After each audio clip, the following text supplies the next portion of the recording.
viewers, welcome to SV Home Foods. இன்னைக்கு நாம வந்து SV Home Foods ஓட தாளிப்பு வடகத்தோட சட்னி உங்களுக்கு செஞ்சு காமிக்கிறேன்னு சொல்லியிருந்தேன். அது இன்னைக்கு எப்படி செய்யறதுன்னு உங்களுக்கு காமிக்கிறேன்.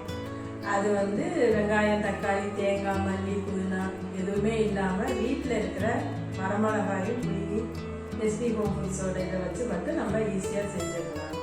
இதுக்கு தேவையான பொருட்களை நம்ம பார்க்கலாம். இந்த கறி வடகம் வந்து உங்களுக்கு 2 வருஷத்துக்கு அப்படியே இருக்கும். 6 மாசத்துக்கு ஒருக்கா வெயில வச்சு எடுத்தா போதும்.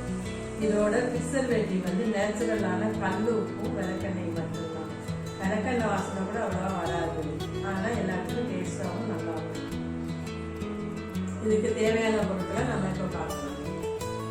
SV Home Foods கறி வடகம், கொஞ்சம் புளி, 4-5 வரமிளகாய், தாளிப்பதற்கு கருவேப்பிலை, கடுகுளுந்து, தாளிப்பதற்கு நல்லெண்ணெய்.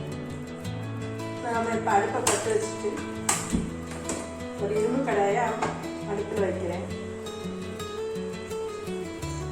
இதுக்கு 2 ஸ்பூன் நல்லெண்ணெய்,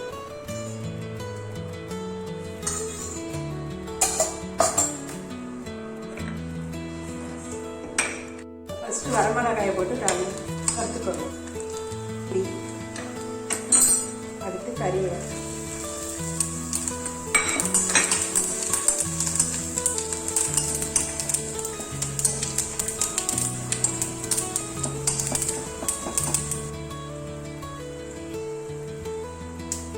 இதை ஆற வச்சு மிக்சியில் போட்டுக்கணும்.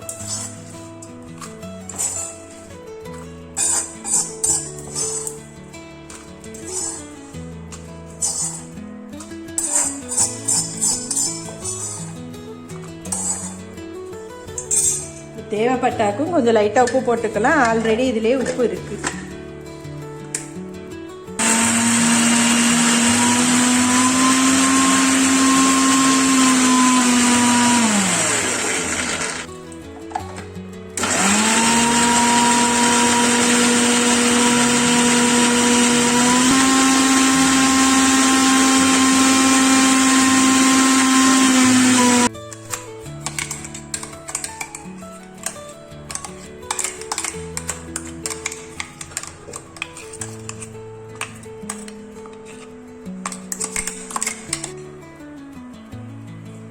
தாளிப்பதற்கு 2 ஸ்பூன் நல்லெண்ணெய் ஊற்றிக்கணும்.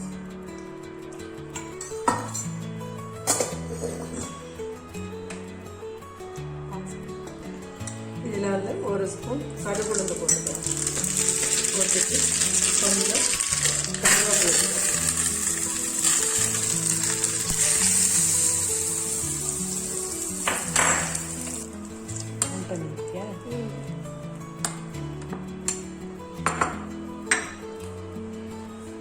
கறிவிட சட்னி ரெடி ஆயிடுச்சு.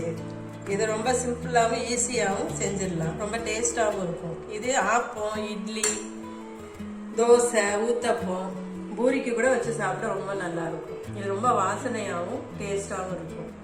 உங்களுக்கு தேவைப்படுவோர் SV Home Foodsக்கு வாட்ஸ்அப்பில் ஆர்டர் பண்ணுங்க. மறக்காமல் சப்ஸ்கிரைப் பண்ணிடுங்க.